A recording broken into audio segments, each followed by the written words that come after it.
Has regresado para seguir escuchando las historias fascinantes del libro Yo creo en los milagros, ¿verdad? Después de haber recorrido algunos relatos maravillosos en los capítulos anteriores, en este nuevo episodio veremos cómo el Señor salvó a Betty Fox de una enfermedad incurable y cómo la familia Erskine fue bendecida de manera milagrosa, todo a partir de una simple oración: «Sánala, Señor, sánala». Vamos, comencemos ahora. Nunca olvidaré la primera vez que la vi, una muchacha encantadora, si alguna vez vi una, de aproximadamente 1,58 m, con ojos castaños enmarcados por largas pestañas oscuras. Pude entender fácilmente por qué solían llamarla Betty Boop en el restaurante donde trabajaba, en Rochester, Pensilvania. Me costaba creer que esta chica, en realidad, no era una chica, sino la madre de un hijo adulto. Sin duda, sería aún más difícil de creer para quienes no conocen el poder de Dios, que no mucho tiempo antes, esta mujer vivaz y radiantemente saludable había estado en las últimas etapas de esclerosis múltiple. Betty Fox había estado enferma durante años con esta enfermedad implacable, para la cual aún no existe cura médica conocida. Una enfermedad que, a pesar de tratamientos paliativos y falsas remisiones temporales alentadoras, sigue un curso implacable de debilitamiento progresivo hasta que el paciente finalmente queda completamente incapacitado. Betty había llegado a ese punto en la primavera de 1950. No había salido de su apartamento en el cuarto piso, sin ascensor, durante meses, salvo cuando su esposo la llevaba en brazos al médico, pues para entonces ya no podía caminar en absoluto. Cuando su esposo estaba en casa, él la cuidaba y la cargaba como a un bebé.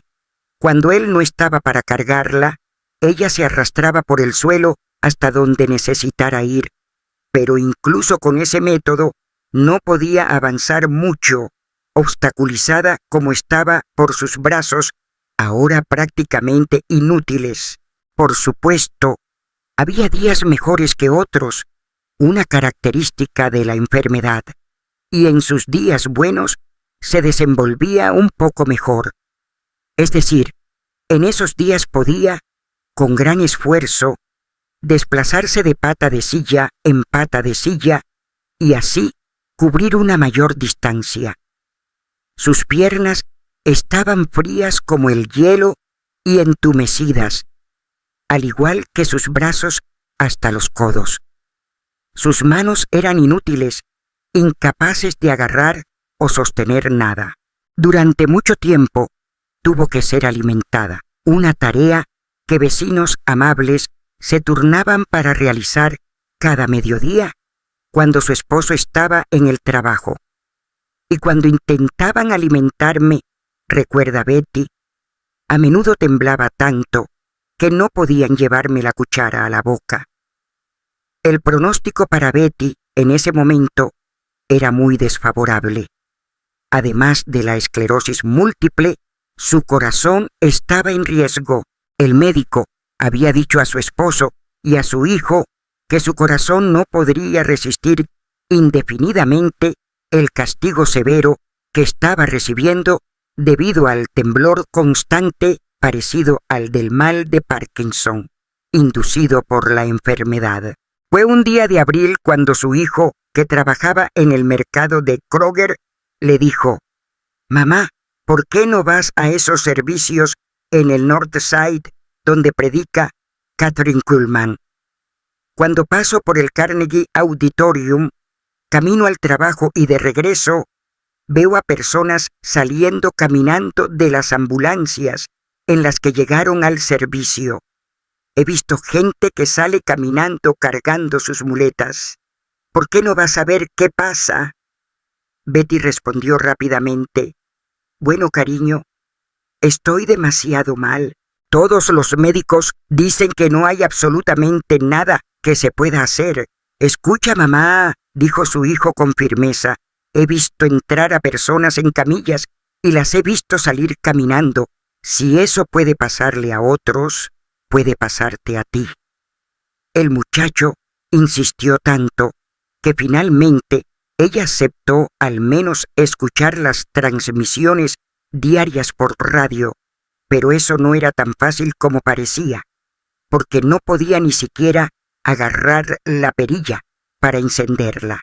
Cada día, antes de salir a trabajar, su esposo la acomodaba en el sofá o en una silla cómoda con la radio a su lado, pero ahí tenía que quedarse, indefensa, hasta que alguien viniera a ayudarla. Fue un viernes por la mañana, a principios de mayo, cuando una amiga pasó a verla unos minutos antes de que comenzara la transmisión. Betty, le dijo, escribí una petición de oración por ti y quiero que la escuches hoy. Encendió la radio para Betty y se sentaron juntas en el sofá, escuchando, pero el nombre de Betty no fue mencionado al aire. Al día siguiente, sábado, cuando no había transmisión, otra amiga fue a visitar a Betty. Estaban sentadas en la sala conversando, cuando de repente sucedió.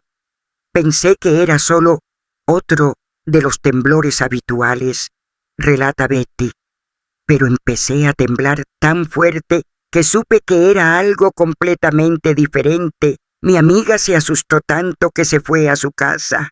Más tarde me contó que pensó que me estaba muriendo. Yo también me asusté y comencé a arrastrarme por el pasillo y entonces me encontré con mi cuñada, que justo venía a visitarme y me llevó a la sala. Estaba sentada allí, continúa Betty, temblando tan fuerte que pensé que me desintegraría. Pero ese temblor era distinto. Mi cuñada pensó que tal vez un cigarrillo me ayudaría, así que encendió uno y me lo ofreció, pero simplemente no pude fumarlo. Y de repente, en un instante, como si alguien hubiera apagado un interruptor eléctrico, dejé de temblar. El pequeño sobrino, de 3 años de Betty, estaba en la habitación en ese momento y preguntó, ¿qué pasó, tía Betty, que de repente dejaste de temblar así? Al escuchar esa pregunta, ella supo la respuesta. Creo que Dios me sanó, respondió, y tenía razón. En ese instante Betty recibió su sanidad. Desde ese momento nunca más volvió a sufrir esos temblores similares al Parkinson. Sus brazos y piernas dejaron de estar entumecidos de manera instantánea y recuperó completamente el uso de sus manos. Sin el menor esfuerzo, se inclinó para apagar la radio y recogió un libro que había derribado al suelo por la emoción. En un solo aspecto, su sanidad no fue instantánea. Tuve que aprender a caminar de nuevo, cuenta ella. Como una niña pequeña, tuve que volver a aprender a subir y bajar escalones, pero eso solo me llevó un poco de tiempo. Betty estaba tan emocionada por lo que le había ocurrido que llamó a todos los vecinos del edificio para que lo vieran. Y cuando, unos días después, ya caminaba por todos lados, la gente del edificio, que nunca antes la había visto caminar, la observaba con asombro, sin palabras. El médico local, que la había examinado apenas 4 semanas antes de su sanación, quedó estupefacto cuando ella entró caminando a su consultorio una tarde con coordinación perfecta y aparentemente capaz de hacer cualquier cosa con su cuerpo, pues le anunció que ese día había limpiado toda su casa, lavado, planchado y trabajado 2 horas en el jardín. El doctor la examinó minuciosamente. Sin encontrar rastro alguno de esclerosis múltiple, ni del problema cardíaco, y entonces, según relata Betty, me hizo caminar de un lado a otro por la calle principal de Rochester, justo frente a su consultorio. Me observaba con una expresión muy curiosa en el rostro y luego me dijo, como ha repetido muchas veces desde entonces, tienes muchísima suerte y deberías estar muy agradecida. Si hubieras sobrevivido, jamás habría esperado verte fuera de una silla de ruedas. Ninguno de nosotros tuvo nada que ver con esto. Debe haber sido Dios. Betty lo sabía muy bien, y con profunda gratitud hacia Dios, aceptó a Jesús como su Salvador, entregándole su corazón y su vida para que los usara en su servicio. Hacía tanto tiempo que no entraba a una iglesia que ni siquiera lo recordaba, y había fumado en exceso durante 22 años. Justo después de su sanación, cambió completamente su estilo de vida. Una de las primeras cosas que hizo fue dejar de fumar, porque, como ella dice, nadie sabe lo que es ser normal y estar sano otra vez hasta que ha perdido por mucho tiempo el uso de su cuerpo. Y cuando sabes que fue Dios mismo quien te sanó, simplemente no puedes alabarlo lo suficiente ni hacer lo suficiente por él. Casi todos en Rochester conocen a Betty, ya que trabajó durante mucho tiempo en un restaurante muy popular, donde recuerda, algo avergonzada, cómo muchos clientes habituales la llamaban Betty Boop. Gracias a su testimonio, muchos de esos mismos clientes llegaron a conocer a Cristo. Antes de su sanación, Betty y su esposo no asistían a ninguna iglesia. Ahora comenzaron a ir todos los domingos por la mañana a la primera iglesia metodista de Rochester.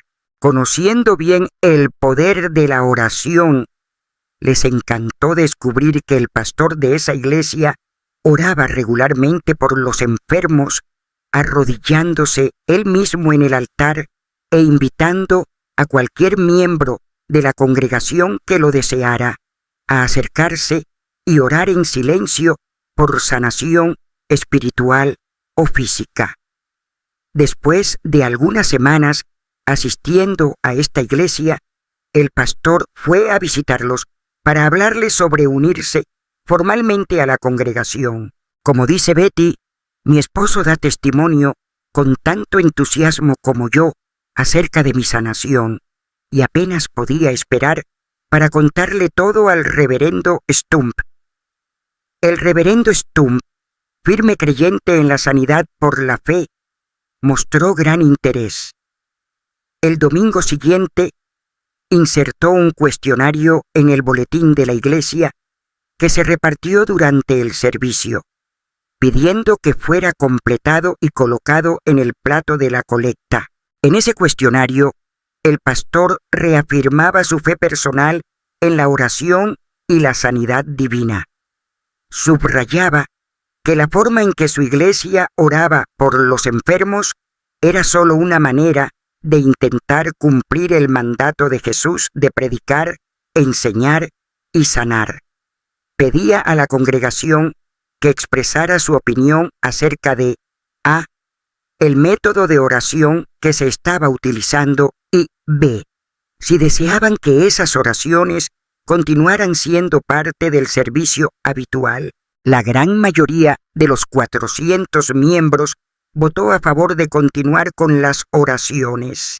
Betty había tenido padres maravillosos y recibió una buena formación cristiana en su juventud.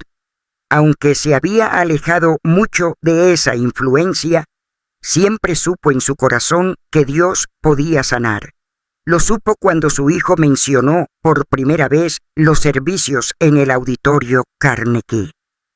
Pero no creía que él me sanaría, porque pensaba que no era lo suficientemente buena y sabía que no había vivido como debía, pero estaba equivocada. Dios en su misericordia sí me sanó. Si Betty hubiera conocido más a Dios antes de su sanación, jamás habría cometido el error inicial de pensar que él se negaría a sanarla por no ser lo suficientemente buena. ¿Alguna vez te has preguntado cómo es realmente Dios? La única revelación perfecta que Dios hizo de sí mismo fue en Jesucristo. Y si lo miras a Él a través de Jesucristo, sabrás cómo es verdaderamente Dios, porque Jesús dijo: el que me ha visto a mí, ha visto al Padre. Juan 14:9. ¿Lo escuchaste hablarle a Bartimeo, el mendigo ciego? La multitud no prestaba ninguna atención al mendigo entre ellos, hasta que empezó a clamar: Jesús, hijo de David, ten misericordia de mí. Los discípulos dijeron: cállate, mendigo. Pero Jesús respondió con ternura: Bartimeo, recibe la vista. Eso es Dios. ¿Lo viste conmovido por compasión ante la multitud inquieta y hambrienta como oveja sin pastor? Jesús dijo: tengo compasión de la gente, porque ya hace 3 días que están conmigo y no tienen qué comer, y no quiero despedirlos en ayunas, no sea que desfallezcan en el camino. Eso es Dios. ¿Lo viste llorar con piedad sobre Jerusalén? Tal vez piensas que Dios es vengativo, que se deleita en enviar a las personas al infierno, pero si piensas así, no conoces a Dios. Mira su gran corazón rebosante de ternura y compasión mientras clama: ¿cuántas veces quise juntar a tus hijos, como la gallina junta sus polluelos debajo de sus alas, y no quisiste? Eso es Dios. ¿Lo escuchaste hablarle a la pobre mujer con la mancha escarlata del pecado en su alma, aquella sorprendida en el mismo acto de adulterio, arrastrada ante él por sus acusadores? La multitud quería apedrearla, pero Jesús dijo: vete en paz y no peques más. Eso es Dios. Si deseas una sola palabra que defina a Dios, bastan 4 letras que puedes escribir una y otra vez de principio a fin: amor. Y eso es Dios. ¿Viste a aquella joven preciosa? Su pequeño cuerpo frágil, retorcido por el dolor de la esclerosis múltiple. Una mujer que no había ido a la iglesia en años, que nunca había servido realmente a Dios, tan ignorante en lo espiritual que cuando el poder de Dios tocó su cuerpo, su cuñada, queriendo ayudar, encendió un cigarrillo y se lo puso en los labios, pensando que detendría los temblores. Con tierna misericordia y gran compasión, el Maestro tocó su cuerpo y lo sanó por completo. Amigo mío, Dios, un Dios que comprende, un Dios que conoce cada una de nuestras debilidades, cada fracaso, cada error, cada pecado, y aún así continúa amándonos y derramando su misericordia sobre nosotros. Nos ama no por nuestras debilidades, ni por nuestros pecados, ni por nuestras fallas, sino porque somos sus hijos, y ama a cada uno como si fuera su único hijo. En ese momento, Dios honró la fe sencilla, la confianza pura de Betty Fox, quien se atrevió a extender una mano impotente para tocar al que tiene todo el poder en el cielo y en la tierra. Cuando su fe se encontró con Dios, algo sucedió. Siempre sucede algo cuando una fe sencilla se encuentra con Dios. Cuando el poder de Dios recorrió el cuerpo de Betty Fox, ella tenía tan poco conocimiento espiritual que ni siquiera entendía que era el poder sobrenatural de Dios obrando en ella. Nunca había asistido a un servicio religioso. Nunca había visto a nadie ser sanado por el poder de Dios. Jamás en su vida había presenciado un milagro, ni me había visto a mí. pero había visto a él y eso fue suficiente. Hace unas semanas, exactamente 10 años y 7 meses después de su sanidad, Betty volvió a consultar a uno de sus antiguos médicos. La encontró en perfecta salud, sin rastro alguno de esclerosis múltiple. Fue como si pensara en voz alta cuando le dijo: «Ninguna remisión de esclerosis múltiple dura tanto tiempo, y no hay ninguna indicación de que alguna vez hayas padecido esa enfermedad. El buen Señor cuidó de ti cuando nosotros no pudimos. Eso es Dios». El telegrama decía: «Por favor, oren para que no llueva mañana». Me reí en voz alta. Los telegramas normalmente dicen: «Por favor, oren por la sanidad del cáncer o por la curación de alguna otra enfermedad». Pero el telegrama había llegado el sábado, y al día siguiente sería el servicio dominical en Butler. Aparentemente, se esperaba que yo tocara el trono de Dios y le pidiera que retuviera las nubes para que no lloviera ese día. Sintiéndome un poco presionada, lo único que pude hacer fue mirar al cielo y decir: «Padre Celestial, tú sabes todo esto. Sea lo que esté en juego, por favor, encárgate de todo». Esta es la historia de cómo Dios, de manera maravillosa, realmente se encargó de todo para la familia Erskine. Más adelante supe quién había enviado ese telegrama y por qué. Estaba desesperada, dijo Louise, la joven hija casada de James y Edith Erskine. Mamá estaba en el hospital, muriendo de cáncer. Las autoridades del hospital le habían dicho a papá y a mí 6 semanas antes de que enviara el telegrama que podríamos sacar a mamá del hospital por unas pocas horas, solo el tiempo justo para llevarla a uno de sus servicios en Butler, pero solo si el clima era bueno. Si llovía, el riesgo de que se resfriara era demasiado grande. Llovió durante 5 domingos seguidos, continuó Louise, así que no pudimos llevarla. Mientras tanto, mamá empeoraba cada vez más, y sabíamos que pronto sería demasiado tarde. Así que, después de visitarla, ese sábado por la tarde, me detuve en una oficina de telégrafos y le envié ese mensaje. Luis y su padre habían movido cielo y tierra para conseguir el permiso del hospital en Tarentum para sacar a la señora Erskine el tiempo justo para asistir al servicio. Su petición fue, como mínimo, poco ortodoxa y solo gracias a la influencia del Dr.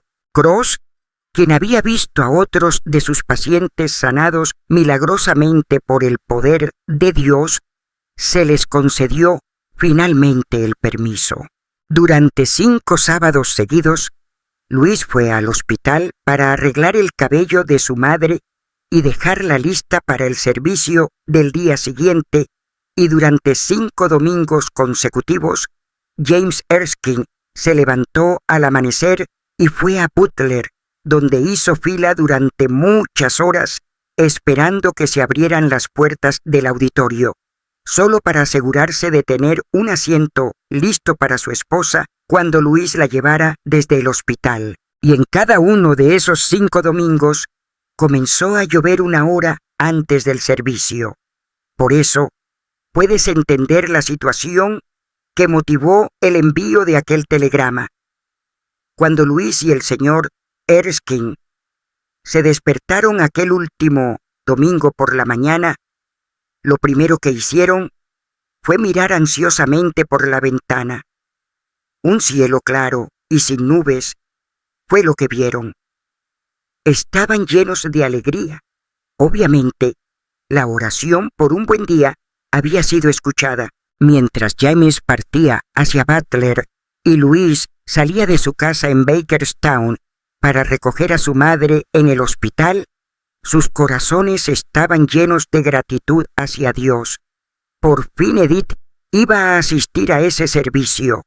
Luis la llevó ese día desde el hospital, tal como se había planeado, y el señor Erskine la regresó después del servicio.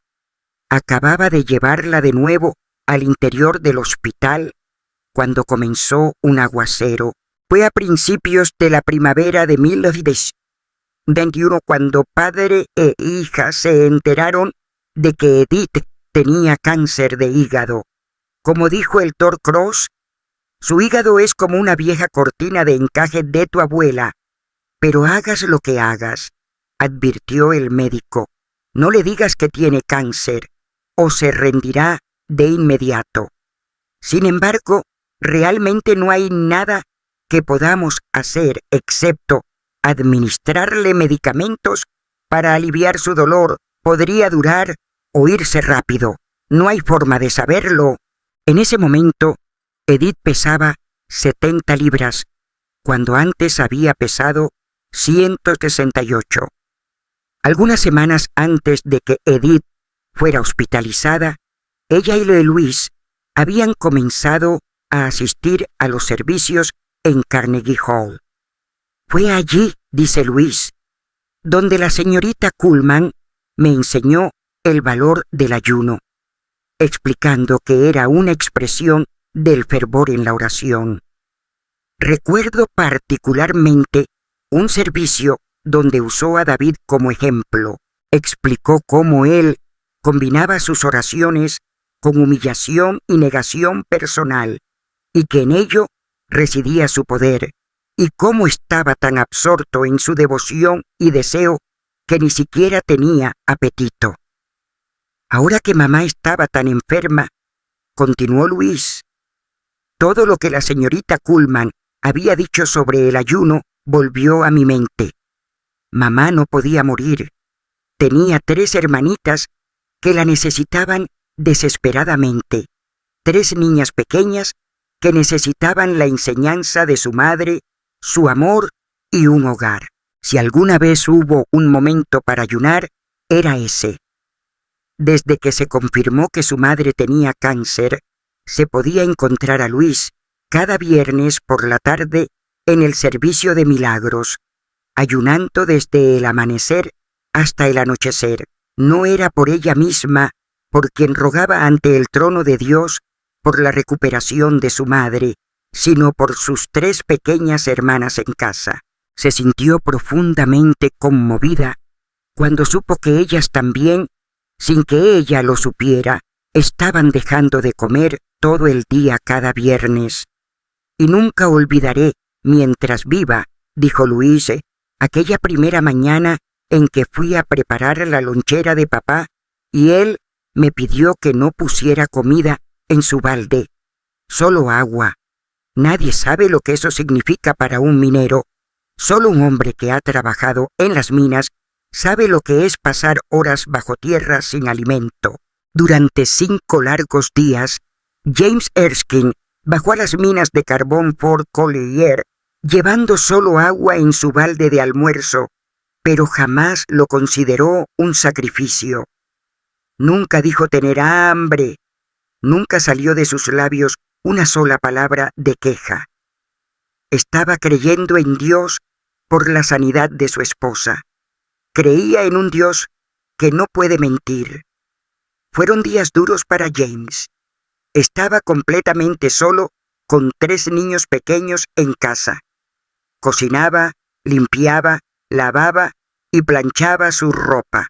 Iba directamente del trabajo a ver cómo estaban, luego al hospital, luego regresaba a casa para prepararles la cena y después volvía al hospital, donde solía quedarse hasta la medianoche o incluso toda la noche. Muchas veces, dice su esposa, abría los ojos y lo encontraba de rodillas junto a mi cama. Verlo así, aún en su debilidad, llenaba a Edith de gozo y alabanza a Dios, porque ver a James de ese modo era una experiencia completamente nueva y maravillosa. Pocos sabían los Erskine, al principio, lo maravillosamente que Dios los iba a guiar, paso a paso, como familia, preparándolos y esperando a que se prepararan para el milagro que estaba por realizarse en Edith. Papá siempre había sido un buen padre, dijo Louise, pero para nada un hombre religioso. Nunca iba a la iglesia y como su hija, no recuerdo haberlo visto abrir una Biblia jamás.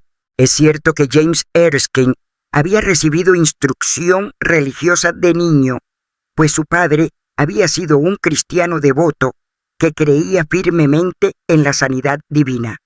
Pero aunque había crecido en esa Petrespo hacía mucho tiempo, que había perdido todo interés en las cosas espirituales. El señor Erskine solía preguntarse qué podría ser tan fascinante en los servicios del Carnegie Hall, que su hija asistía incluso de pie durante 5 horas cuando no encontraba asiento. Un día, la curiosidad lo venció y decidió comprobarlo por sí mismo. De manera casual, se ofreció a acompañarla. Partieron juntos hacia el auditorio, pero al llegar a las puertas, James cambió de parecer. Se negó rotundamente a entrar. Simplemente no quería acercarme tanto a nada religioso, dice ahora con una sonrisa. Molesto consigo mismo por haber hecho el viaje, pensó en regresar a casa, pero decidió esperar a Luis. Así que, mientras comenzaba el servicio, se sentó afuera en los escalones del auditorio. No podía ver a la señorita Kuhlman. Claro, dice, pero desde donde estaba podía escuchar su voz, y de repente la oí decir: el método por el cual Dios transforma una vida está en Efesios 2, 5, 6. Aun estando nosotros muertos en pecados, Dios nos dio vida juntamente con Cristo. Por gracia sois salvos, y juntamente con Él nos resucitó. Vivificar significa dar vida. Si estamos muertos, necesitamos vida, y eso es lo que se da cuando un hombre acepta a Cristo como su Salvador. Dios no remienda la vida vieja, ni hace ciertas reparaciones. Él da una vida nueva, a través del nuevo nacimiento. Dios provee el milagro del nuevo nacimiento. Él provee el poder. Jesús provee el perdón. Pero nosotros debemos ofrecer la voluntad. Dios no puede ayudar a un hombre si no está dispuesto a entregarse completamente, deseando ser libre del pecado más que cualquier otra cosa en el mundo. Cualquier hombre que ore con absoluta honestidad esta sencilla oración: creo que tú eres el Hijo del Dios eterno y te acepto como mi Salvador, no solo será perdonado, sino también liberado del poder del pecado y vivificado por el Espíritu Santo de Dios.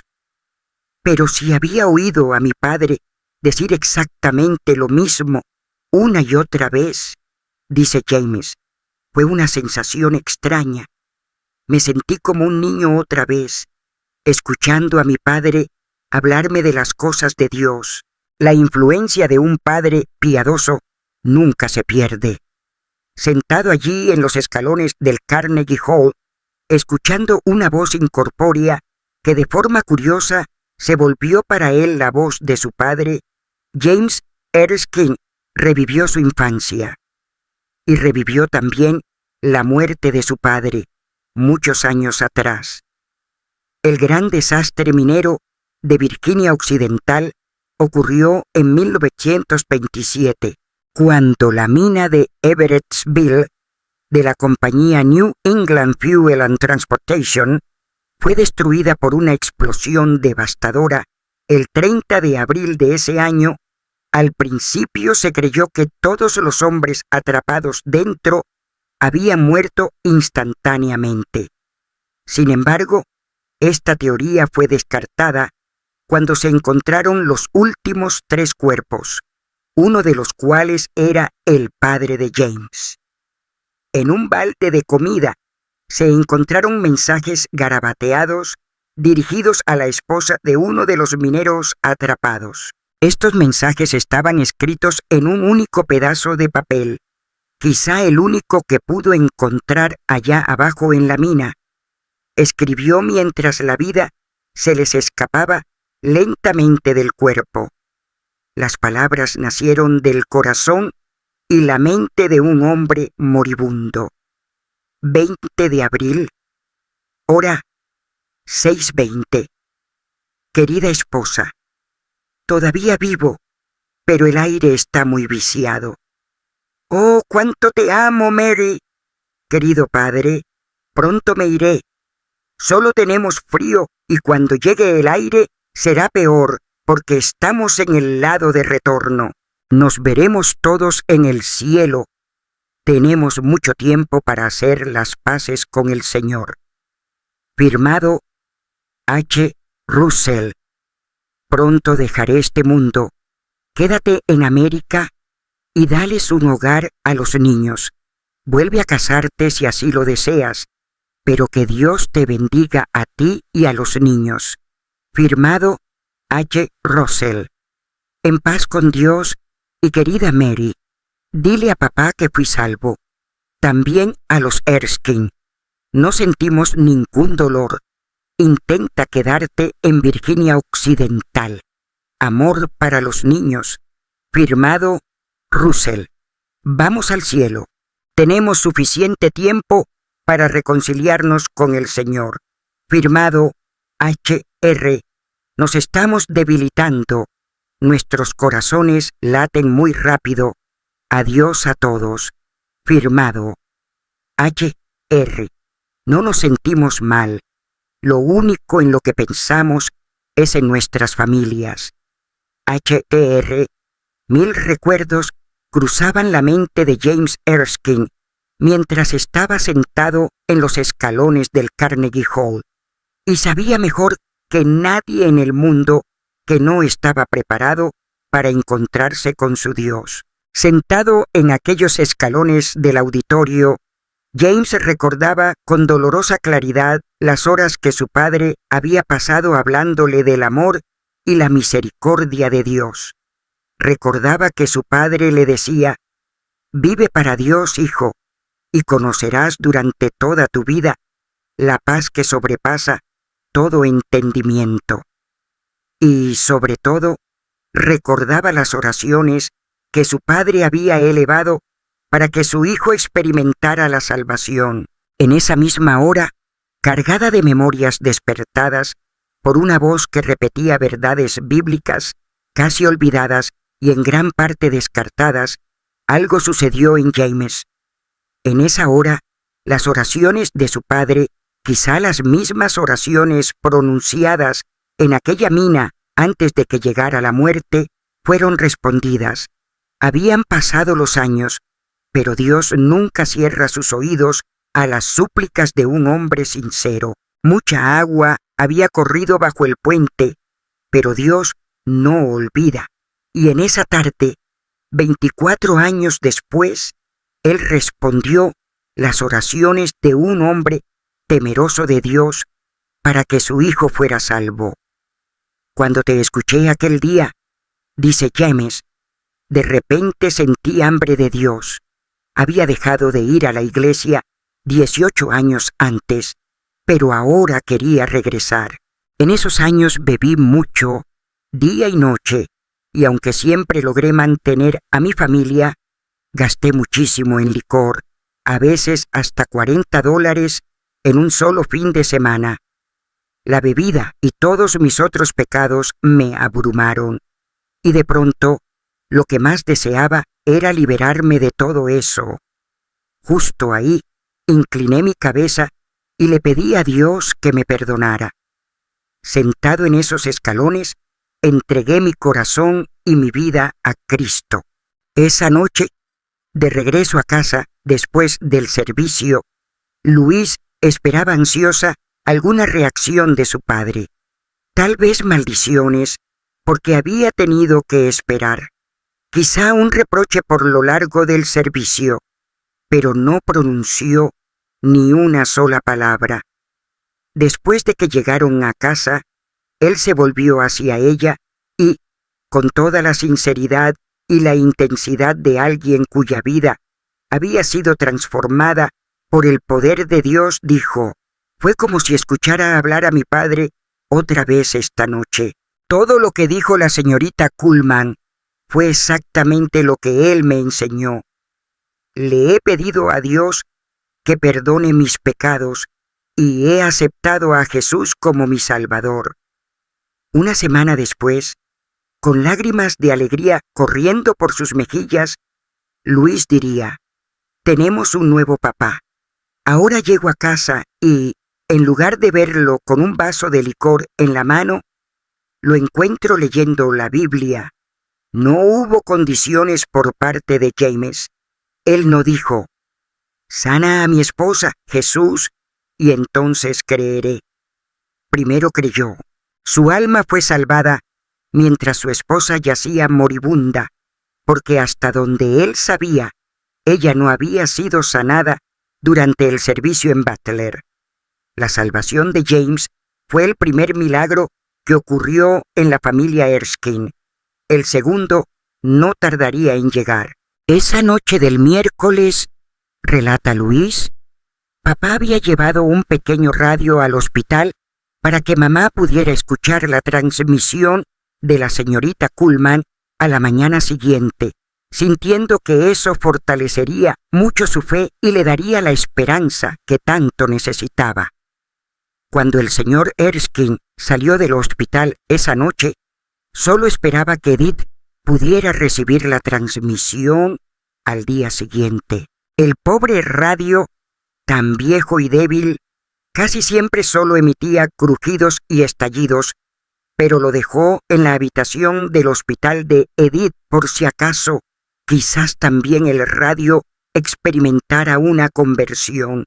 La señorita Kuhlman no tenía la menor idea de lo que estaba ocurriendo, dice Luis. Habíamos enviado una petición de oración por mamá varios días antes y, para nuestra sorpresa, esa mañana de jueves la leyó al aire y oró por la señora Erskine, que está muriendo de cáncer en el hospital de Tarentum. Luis, escuchando desde su casa en Bakerstown, se aterrorizó al pensar que su madre podría haber escuchado su nombre por la radio y, por primera vez, descubrir la naturaleza de su enfermedad. Corrió al hospital, temerosa del estado emocional en que podría encontrar a Edith, y, en efecto, por primera vez el pequeño radio había funcionado sin crujidos, y la transmisión se escuchó clara como una campana. Su madre había oído cada palabra.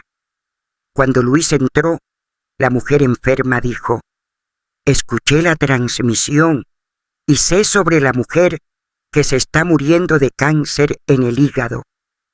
Y luego comenzó a llorar y dijo: «No tengo miedo de morir.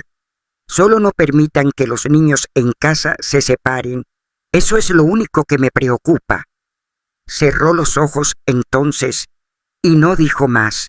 Al día siguiente, a la hora de la transmisión, Luis estaba con su madre arrodillada junto a la cama mientras escuchaban juntas. Escuché a la señorita Kuhlman decir: «Siento el impulso de orar nuevamente por la mujer en el hospital de Tarentum que se está muriendo de cáncer en el hígado». Y de repente ocurrió. En medio de la oración, relata Luis, el poder atravesó a mamá. Y no pude sostenerla en la cama. Tan violentamente temblaba y lloraba. Una enfermera corrió a la habitación y comenzaron a administrarle inyecciones. No sabían qué le pasaba, pero por supuesto yo sabía lo que estaba ocurriendo. Estaba bajo el poder. Desde ese momento, Edith comenzó a mejorar. El dolor desapareció. Comenzó a comer con voracidad y de inmediato empezó a ganar peso, hasta 3 libras por día. Los médicos francamente incrédulos ante el aumento de peso registrado por las enfermeras, comenzaron a pesarla ellos mismos cada día. Salió del hospital sana y fuerte en cuestión de días. Cuando fue hospitalizada por primera vez, antes de que su estado se volviera tan críticamente grave, el doctor Crooks había sugerido a la familia la posibilidad de llevarla a la clínica LaHaye en Boston.